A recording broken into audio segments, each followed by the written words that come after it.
Hi everyone, welcome back to Shine Classes. First of all, good evening to everyone. शुभ संध्या आप सभी को। आ जाइए friends, बज रहे हैं शाम के 4 और हम यहाँ पर कर रहे हैं अपनी क्लास को।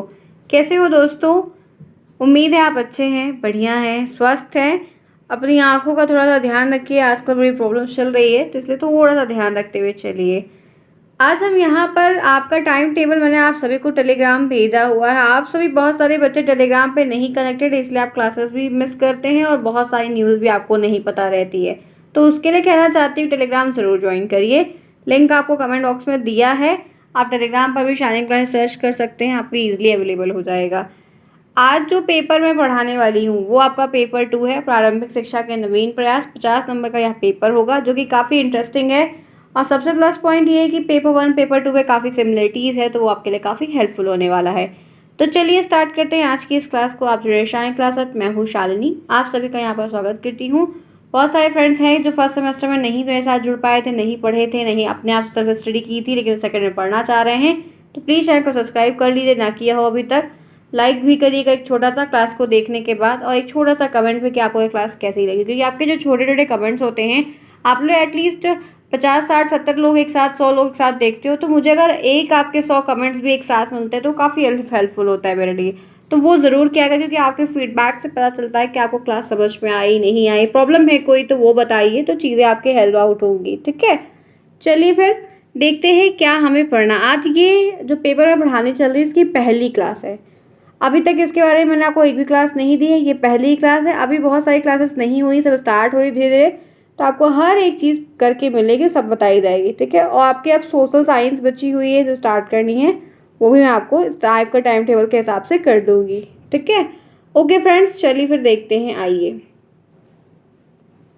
आपके सिलेबस में जो SCERT की तरफ से प्रोवाइड किया गया है, जिसके बेस पर आपका पेपर बनता है, उसमें जो पहली हेडलाइन है, हेडिंग कहेंगे, मेंशन है, वो है सार्वभौमिकरण। प्रारंभिक शिक्षा का सार्वभौमिकरण, यूनिवर्सलाइजेशन, इनिशियल एजुकेशन का सिस्टम का एक यूनिवर्सलाइजेशन, प्रारंभिक शिक्षा का सार्वभौमिकरण। अब ये क्या है, इसके बारे में हम डिटेल में जानेंगे। आइए चलते हैं, बढ़ते हैं और एक एक चीज़ों को ध्यान से समझते हैं कि ये है क्या। तो यहाँ पर लिखा हो सार्वभौमिकरण से आपको कुछ बातें क्लियर होनी चाहिए। आज से बहुत सारे छोटे छोटे टॉपिक्स हैं जो आपको प्रश्न बनेंगे और आएंगे। तो लिखा हुआ है, प्राथमिक शिक्षा सार्वजनिक शिक्षा का दूसरा रूप है। जो पहली शिक्षा, प्रथम शिक्षा और कह सकते हैं कि प्रारंभिक शिक्षा, ये सार्वजनिक शिक्षा का यूनिवर्सलाइजेशन एजुकेशन सिस्टम का एक दूसरा रूप है। इस प्रकार प्राथमिक शिक्षा को प्रत्येक नागरिक के लिए सुलभ बनाना, प्राथमिक शिक्षा को प्रत्येक नागरिक के लिए सुटेबल बनाना, उसके योग्य बनाना, शिक्षा को लोकव्यापी या सार्वभौमिक बनाना, शिक्षा को लोकव्यापी स्तर तक, सार्वभौमिक स्तर तक बढ़ा कर चढ़ाकर या बढ़ाना चढ़ाना या वहाँ तक ले जाना। तो यहाँ पर कुछ लोग इसमें सम्मिलित थे, उन्होंने कहा, यहाँ पर है KG सैयदन, इनके अनुसार प्राथमिक शिक्षा का संबंध किसी वर्ग या समूह से नहीं होता। इन्होंने बोला कि अगर प्राथमिक शिक्षा की बात हो रही है, प्राथमिक शिक्षा की आज जिक्र छेड़ी गई है या बात रखी गई, इसका मतलब ये नहीं है कि किसी पर्टिकुलर वर्ग से या समूह से ही उसका संबंध आप जोड़ दो, बल्कि इसका जो सीधा एक तालमेल संबंध है वो देश की समस्त जनता से होना चाहिए। देश की आने वाली भावी जनता या समस्त जनता से संबंधित होना चाहिए। यह प्रत्येक स्तर पर जीवन का स्पर्श करती है, प्रत्येक स्तर पर, हर एक स्तर पर जीवन का स्तर को स्पर्श करती है, छूती है, मतलब लेवल को टच करती है और दिखाती है कि क्या है इस लेवल पे, स्तर में विभिन्नताएं भी दिखाती है आपको। आगे बढ़िए। इस प्रकार हंटर आयोग ने कहा, हंटर आयोग, कोठारी आयोग, इस सबके बारे में इस बारे में डिटेल बताऊंगी, अभी बस नाम सुनते चलिए। प्राथमिक शिक्षा को जनसाधारण की शिक्षा मानना चाहिए, ये कथन वाला प्रश्न है। पहला कथन प्रश्न आपको यही मिल गया, नोट डाउन कर लीजिएगा अपनी सीरीज में या कॉपी में, जो भी आपके पास अभी होगी, कि प्राथमिक शिक्षा को जनसाधारण की शिक्षा किसने माना है, तो वो हमारे हंटर आयोग ने माना है। हंटर आयोग क्या है, क्या इनकी सिफारिशें हैं, क्या योगदान है, क्या टिप्पणियां हैं, सब बताऊंगी कि नीतियां क्या है, हर एक पॉइंट को क्लियर करूँ, लेकिन आज नहीं। ठीक है, जैसे जैसे आगे बढ़ेंगे टॉपिक मिलता जाएगा। तो ये चीज़ें आपको यहाँ पर देखनी होगी। सार्वभौमिकरण मतलब समस्त जगत के लोगों को शिक्षित करना। जिनके पास शिक्षा नहीं है, शिक्षा के साधन नहीं हैं, वो शिक्षित नहीं हैं, नहीं पढ़ पा रहे हैं, नहीं बढ़ पा रहे हैं, उन तक भी शिक्षा को ले जाना और पढ़ाई लिखाई के चीज़ों से उनको बांधना, ये यहाँ पर मेन उद्देश्य इसका दिखा है। आगे बढ़िए। अब प्रश्न बनता है कि प्राथमिक शिक्षा के सार्वभौमिकरण का उद्देश्य क्या है। जब ये प्राथमिक शिक्षा की शुरुआत सभी के लिए अनिवार्यता पालन करवाई जा रही है या करने का प्रोग्राम बन रहा है, तो ये आखिर इसमें ऐसा क्या है, इसके क्या उद्देश्य हैं जिसको करवाने के लिए, करने के लिए इतने लोग आतुर हैं और चाहते हैं कि चीज़ें हो जाएं। तो पहला जो उद्देश्य है वो है ज्ञानार्जन का उद्देश्य, ज्ञान अर्जन करने का उद्देश्य, ज्ञानार्जन का उद्देश्य। ज्ञानात्मक उद्देश्य की पूर्ति में शिक्षा का सार्वजनिकरण अपरिहार्य साधन है, मतलब कि देश की पूर्ति करना है, पूरे इसकी ज्ञानार्जन मतलब क्या है कि ज्ञान का अर्जन करना। अर्जन का मतलब क्या होता है, सीखना। तो जब आप किसी चीज़ को अर्जित करते हैं तो वो चीज़ में आप निपुण हो जाते हैं, वो चीज़ें आपको आती हैं। तो ये ज्ञानार्जन का उद्देश्य का मतलब है कि सभी लोगों को इस चीज़ को सीखने के लिए आतुर बनाना, उनको हंगर बनाना या उन तक यह बात पहुंचाना। तो ये ज्ञानार्जन का उद्देश्य है। ठीक है, आगे बढ़े क्योंकि जनता के लिए काफ़ी अच्छा साधन है। दूसरा, बौद्धिक और मानसिक विकास का उद्देश्य। अब आपकी जो इंटेलेक्चुअल क्षमता है, बुद्धि का, उसका विकास करना और मेंटल डेवलपमेंट को भी मजबूत बनाना, दृढ़ बनाना, ताकि आप अपने मन के हिसाब से भी मन को कंट्रोल कर सकें और अपनी बुद्धि के हिसाब से तत्काल निर्णय ले पाएँ कि आपको क्या उस समय परिस्थिति में करना चाहिए। अब आग लगी है तो आप क्या करोगे, आग लगी है तो पानी डालोगे या उसको बुझाने का प्रयास किस तरीके से करोगे। अब आग लगी तो उसमें घी थोड़ी डालोगे या और आप जो है लगाते जा रहे हो, ऐसा नहीं ना। आपको कोई और समझ, चोर है, चोरी हो रही घर पे या कुछ हो रहा है, तो आप तत्काल जो भी आपको करना होगा निर्णय, तो वो निर्णय हम बुद्धि की क्षमता से लेते हैं। मानसिक विकास जो होता है वो जैसे कोई दुख है, कोई परिस्थिति है, आगे दुख सुख तो जीवन के अंग हैं, वो लगे रहते हैं। तो मानसिक मन को मजबूत करना, ऐसी कंडीशन में खड़े उतरना कि नहीं कर लेंगे, हो जाएगी चीज़ें, तो ये उद्देश्य है सिखाना। तो शिक्षा के सार्वजनिकरण का उद्देश्य बालक का मानसिक विकास करना और बौद्धिक विकास करना भी होता है, जिसमें इस सार्वभौमिकरण में, सार्वजनिकरण में मानसिक और बौद्धिक जो एक फैक्टर है, अंश है या प्रेरक है, उनको भी मजबूत करने की बात कही जा रही है, क्योंकि छोटे बच्चों के लिए ये काफ़ी महत्वपूर्ण है। आगे बढ़िए, 2 पॉइंट हो गए। तीसरा, शारीरिक विकास का उद्देश्य क्या है। यहाँ पर प्राथमिक शिक्षा के सार्वजनिकरण का उद्देश्य बालकों का शारीरिक, जो शरीर का विकास है, जो फिजिकल डेवलपमेंट है, उसको पूरा करना। इन्होंने माना है कि स्वस्थ शरीर में ही स्वस्थ मस्तिष्क का निवास होता है। अगर आपका शरीर स्वस्थ है तो आप में मस्तिष्क भी आपके स्वस्थ होंगे, तंदुरुस्त होंगे, क्विक माइंड के होंगे, सही होंगे, तेज कैप्चरिंग पावर वगैरह होगी। स्वस्थ रहेंगे तो आपका मन भी लगेगा। हम जब स्वस्थ नहीं रहते हैं, जब हमें थोड़ा सा बुखार हो जाता है, देखिए आप कितना भी सोचो कि क्या बुखार होता है तो कोई गिरता रहता है क्या, नहीं, बुखार है सबको होता है, लेकिन फिर भी वो एक कहिए कि पढ़ने की क्षमता हो या कोई और काम करने की, तो वो उतनी क्षमता नहीं आती, बस हम लेटे रहते हैं, बैठे रहते हैं, चलता है। बट ये है कि हम कहिए कि कोई काम कर लें, या जितनी रफ्तार से हम जिस दिन बुखार नहीं होता है काम करते हैं, तो उस दिन नहीं कर पाता। तो शारीरिक विकास जो आपके उद्देश्य को, मतलब शरीर का विकास, डेवलपमेंट हो, उसके बारे में बताना बहुत महत्वपूर्ण है। आगे बढ़िए, 3 पॉइंट अभी तक मैंने आपके साथ शेयर करके आपको यहाँ पर बता दिए कि इनमें क्या क्या चीज़ें निहित हैं। बात समझ में आ रही है। तो जैसे आप मेरे से पूछेंगे मैम अगर ये क्वेश्चन उद्देश्य लिखने को आएगा कि प्राथमिक शिक्षा का सार्वभौमिकरण का कोई 2 उद्देश्य बताइए, तब आप क्या लिखेंगे। तो मैं कहना चाहूँगी कि जब आपको ये चीज़ आए, तो आप अगर 1 नंबर वाले प्रश्न में आते, लघु उत्तरी में आता है, तो यही 2 पॉइंट आप लिख दो और ये सिंगल लाइन लिख दो, इतना आपका इनफ है। अगर यही क्वेश्चन 2 नंबर वाले में आए तो 3 से 4 पॉइंट लिख दो और ये जो लाइन लिखी हुई, ये लाइन लिख दो। तो ये आपको इतना ही लिखना है, सारे पॉइंट्स को आपको लेकर कलेक्ट करके लिखने की ज़रूरत नहीं है। आपको बस 2-3 याद रखो ताकि वो याद रहे लंबे समय तक। आगे बढ़िए, चलिए, चौथा क्या है, नैतिक और चारित्रिक विकास का उद्देश्य क्या है। सुचरित्र और नैतिक व्यवहार राष्ट्र और समाज की उन्नति करते हैं। जी हाँ, ये इससे क्या होता है कि बहुत सारे डेवलपमेंट बच्चों में ऐसे इसलिए करवाए जाते हैं जिससे देश का विकास हो, राष्ट्र का विकास हो, नाम हो, मान हो, सम्मान हो, दूसरे देशों में चर्चाएं हों। अतः शिक्षा के सार्वजनिकरण का उद्देश्य बालकों का नैतिक और चारित्रिक विकास का, मोरल डेवलपमेंट भी करवाना, कैरेक्टर डेवलपमेंट भी करवाना, सही तरीके से रहना, निर्णय लेना, सही नैतिक अनैतिक चीज़ों में विश्वास मत करना, मतलब कि निर्णय ले पाओ सही तरीके से, क्या सही है, क्या करना चाहिए, परिस्थिति के हिसाब से आकलन करना, चरित्र का भी अच्छा होना, तो ये काफ़ी बढ़िया रहता है। आगे बढ़िए, सांस्कृतिक विकास करना। ठीक है, अब यहाँ पर सांस्कृतिक चीज़ें जो होती हैं उनको भी ध्यान रखना, कल्चर को भी ध्यान रखना, धार्मिक चीज़ों को भी ध्यान रखना, बच्चों को शुरुआत से ही चीज़ों में मतलब जोड़ना या बताना, क्या-क्या चीज़ें धीरे-धीरे करके बताना। तो ये चीज़ें जो है संस्कृति विरासत से मिली हुई चीज़ों को, उनको धरोहर को रखना, उनका सम्मान करना, तो ये सारी चीज़ें भी इसमें सम्मिलित होती हैं। छठा पॉइंट है सामाजिक कुशलता के विकास का उद्देश्य। शिक्षा के सार्वजनिकरण का उद्देश्य देश और भावी नागरिक में सामाजिक कुशलता का विकास करना। इनका उद्देश्य जो नागरिक हैं, एक समाज में समाज कैसे बनता है, लोगों के समूह को समाज कहते हैं। तो ये जो समूह बन रहा है, जो लोगों से समूह बन रहा है, समाज बन रहा है, तो वहाँ पर सामाजिक कुशलता कुशल तभी होगा जब चीज़ें सारी प्रॉपर तरीके से उनके अकॉर्डिंग चलेंगी। तो अगर मान लीजिए कुछ चीज़ें नहीं चल रही हैं तो उनको समझाना, उनको बताना, तो ये जो देश के भावी नागरिक होने के नाते सभी का वो एक महत्वपूर्ण दायित्व भी बनता है कि एक दूसरे का साथ दें, सपोर्ट करें, बुलिंग ना करें, ठीक है? जिससे वो सीखें, आगे बढ़ें, उससे देश का विकास होगा। तो देश के हित के लेकर सामाजिक कुशलता बहुत ज़रूरी होती है, क्योंकि उससे कई सारे परिवार होते हैं जो आघात में आते हैं, उनको दिक्कत होती है। सच्चाई का साथ देकर करेंगे तो शायद दिक्कतें कम होंगी।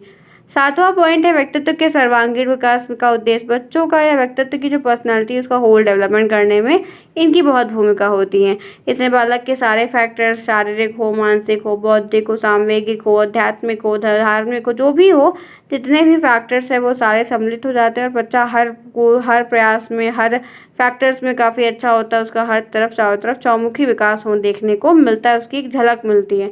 तो ये भी काफ़ी बढ़िया और उचित है। आगे बढ़िए, जीविकोपार्जन का उद्देश्य लाइफ को चलाने के लिए, ठीक है?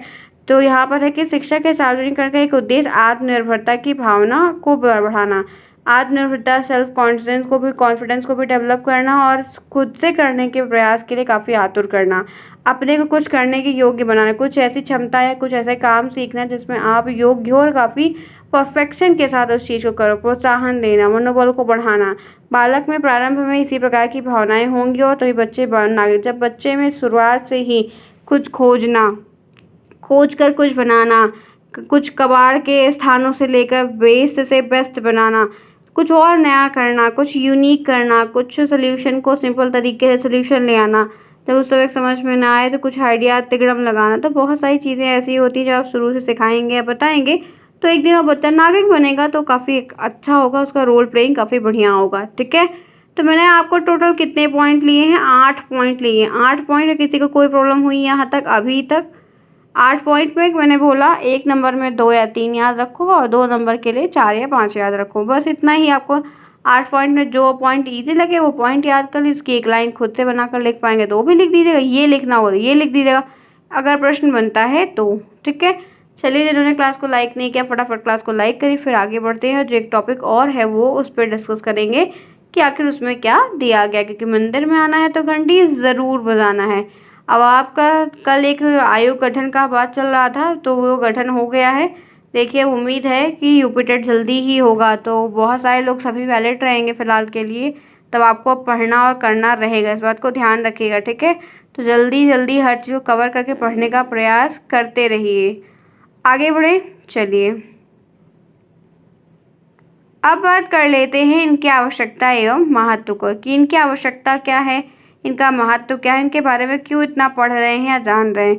तो पहला है साक्षरता प्रसार के लिए, ठीक है?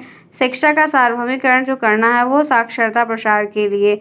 शिक्षा के सार्वजनिकरण करने का प्रत्येक व्यक्ति करने का कारण ये है कि प्रत्येक व्यक्ति अपने आप को साक्षर करेगा। हर एक व्यक्ति अपने आप को शिक्षित करेगा, पढ़ेगा, अपने आप को योग्य बनाएगा। उसकी साक्षरता की उपलब्धता से उसका परिवार, अगर वो पढ़ा लिखा है तो अपने परिवार को आगे ले जाएगा, परिवार का विकास करेगा, नाम कुल सबको रोशन करेगा। समाज के लिए भी काफ़ी अच्छा एक उदाहरण होगा, राष्ट्र के लिए भी काफ़ी बढ़िया, क्योंकि वो अपने परिवार समाज के प्रौढ़ों को साक्षर बनाने का प्रयास कर रहा है। तो साक्षरता प्रयास का मतलब ये है कि हर उम्र के बच्चे पढ़ने लिखने सीखने की कोई उम्र नहीं होती है और सभी लोग इसको सीख सकते हैं। तो प्रौढ़ शिक्षा का भी प्रश्न काफ़ी बढ़िया रहा था और इसमें पढ़ाने लिखाने समझाने की बात बहुत ज़्यादा कही गई थी। आगे बढ़िए, दैनिक जीवन की आवश्यकताओं की पूर्ति के लिए ये सार्वभौमिकरण बड़ा ज़रूरी है, क्योंकि साक्षर व्यक्ति अपनी दैनिक आवश्यकताओं के लिए आत्मनिर्भर, जो पढ़े लिखे लोग हैं वो अपनी जो डेलीमर्रा की ज़िंदगी है, जो ज़रूरतें हैं उनको पूरा करने के लिए आत्मनिर्भर बन जाना चाहते हैं कि हम अपने आप से करें, अपना कमाएं, अपना मतलब खुद से कमाएं, फिर खुद से कर्जे करें, माता पिता से ना लें। तो ये काफ़ी बढ़िया हो जाता है और ये इसकी महत्व में आ जाएगा ताकि ये हमारे लिए क्यों ज़रूरी है। अपने घर का हिसाब किताब, खरीद, जो भी चीज़ें, समाचार पत्र, देश विदेश के बारे में जानकारी प्राप्त करना और यह सार्वजनिक करना, क्योंकि आपको हर चीज़ पता है। ज़रूरत के हिसाब से आप जितनी सीमित चीज़ें उनको ही ले आ रहे हैं, अन्यथा चीज़ों को नहीं ले आ रहे हैं। तो ये काफ़ी इंपॉर्टेंट है। बेसिक बेसिक बातें आपको हैं जो समझ में आए, क्योंकि लिखना पड़ेगा। आगे बढ़िए। व्यक्ति के विकास के लिए, व्यक्ति का भी डेवलपमेंट करवाने के लिए है। शिक्षा का सार्वजनिकरण व्यक्ति के विकास के लिए होता है, जैसे निश्चित आयु और अवधि तक शिक्षा प्राप्त करने के लिए महत्वपूर्ण। देखिए, व्यक्ति का विकास जो करना है, जो ह्यूमन का डेवलपमेंट करना है, उसमें एक निर्धारित एज होती है, अवधि भी होती है। लेकिन ये है कि जैसे प्रौढ़ शिक्षा हो तो रही है, लेकिन जो पढ़ने लिखने की उम्र है वो हमारे कॉलेज तक, हमारे पोस्ट ग्रेजुएशन तक ज़्यादा अच्छी होती है और हम उस ग्रोथ में काफ़ी ज़्यादा कम समय में सीख पाते हैं, डेवलप कर पाते हैं, ग्रोथ कर पाते हैं, जो प्रौढ़ शिक्षा में जल्दी नहीं हो पाता है। आगे बढ़िए। राजनैतिक जागरूकता के लिए ये भी काफ़ी बढ़िया है। सार्वभौमिकरण शिक्षा का इसलिए काफ़ी महत्व है, क्योंकि जो नागरिक हैं उनके कर्तव्य, अधिकारों और उनके जो उत्तरदायित्व उसके प्रति उनकी भावना को जागृत करना, उनको बताना, उनको समझाना, उन्हें याद दिलाना, उनको हर परख पे एक सदस्य करना, प्रॉब्लम फंसने में मदद करना। तो ये सारी चीज़ें भी इसके अंतर्गत इन्वॉल्व होती हैं, ताकि हर एक बच्चा या जो भी उस चीज़ को देख रहा है तो वो भी ऐसी कोई समस्या कभी आती थी या तो वो खुद उस चीज़ को अप्लाई करे या तो कोई और जुगाड़ या तरीके सोचे जिससे वो चीज़ें आसान तरीके से हो पाएँ। तो ये हर फैक्टर के लिए आपको बहुत ज़रूरी है, चाहे वो किसी फैक्टर का हो, राजनीति का है तो क्या हुआ। 5वां पॉइंट है यहाँ पर सामाजिक समानता और सामाजिक न्याय की भावना में सहायक। समानता जो है और न्याय जो है, उनकी भावनाओं में सहायक होना ये काफ़ी महत्वपूर्ण है। वर्तमान में अधिकांश व्यक्ति निरक्षरता के कारण, मतलब पढ़े लिखे नहीं होने के कारण भेदभाव में बड़ा फंस जाते हैं। उनके साथ भेदभाव क्या होता है, वो अवसर का लाभ नहीं उठा पाते हैं, उनको पता ही नहीं चलती है बातें, तो सारी चीज़ें हो जाती हैं, तब जाके पीछे पीछे एक एक पॉइंट की बात खुलती है, इसलिए बहुत प्रॉब्लम होती है।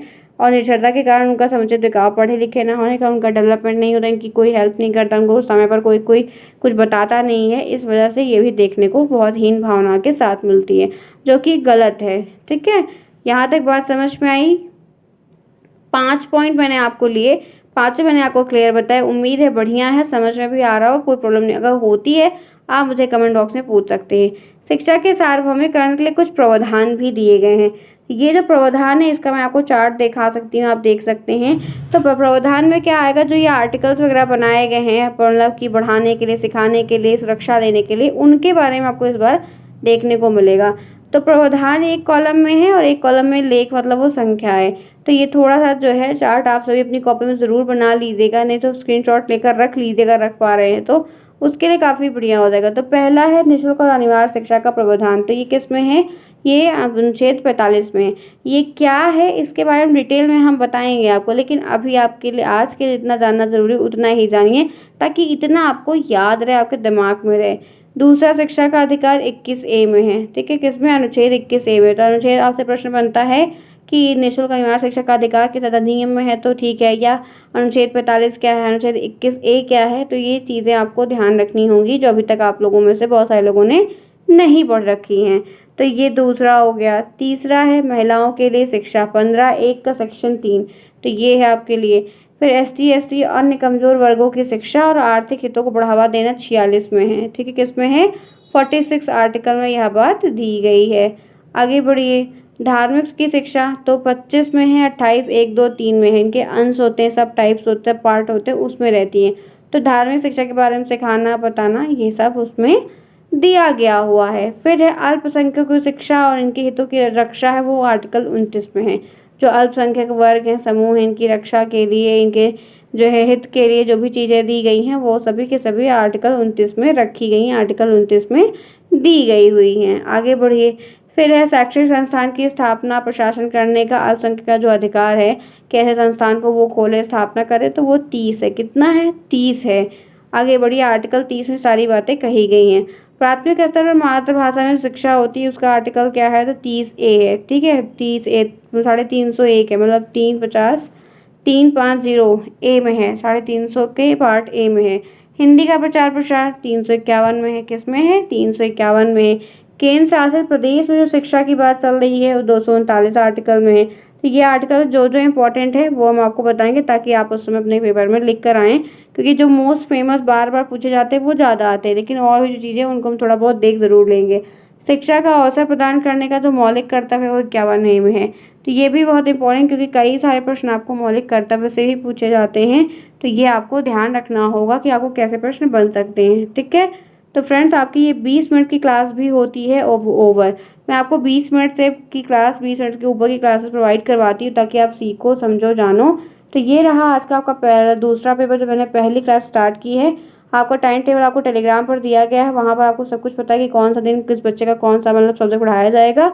तो वहाँ से आप जाइए, देखिए, उसी हिसाब से अपनी तैयारी भी करिए। टेस्ट भी आपके संडे को होते रहेंगे, लाइव में बहुत कुछ पूछती रहूँगी। कम्युनिटी पोस्ट दोनों चैनल पर शालिनी क्लासेस और classes by Shalini. Community post में डेली 5-5 6 क्वेश्चन देती, तो उसको करने का ज़रूर से प्रयास करिए। मिलते हैं फिर नेक्स्ट में, देखते हैं फ्रेंड्स। आज ये अभी शाम वाली हो गई है, रात को 9 बजे वाली आपकी क्लासेस फिर होगी। टाइम पर आइए, पढ़िए, लिखिए, एंजॉय करिए। Bye bye, take care, see you soon.